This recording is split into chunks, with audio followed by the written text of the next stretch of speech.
குடிக்கவா முறப்படி சமைக்கவா எலும்புக கடிக்கையில் என்ன கொஞ்சம் நினைக்கவா மஞ்சோறு ருசிக்கவா சமைச்ச கைய கொஞ்சம் ரசிக்கவா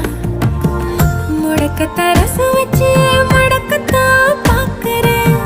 ரெட்டை தோசை சுட்டு வச்சு தாவ காக்குறேன் முக்கண்ணு நுங்குன நிக்கிறேன் மண்டரி தங்கையே கேட்கிறேன் சர சர சார காத்து வீசும்போது சார பார்த்து பேசும்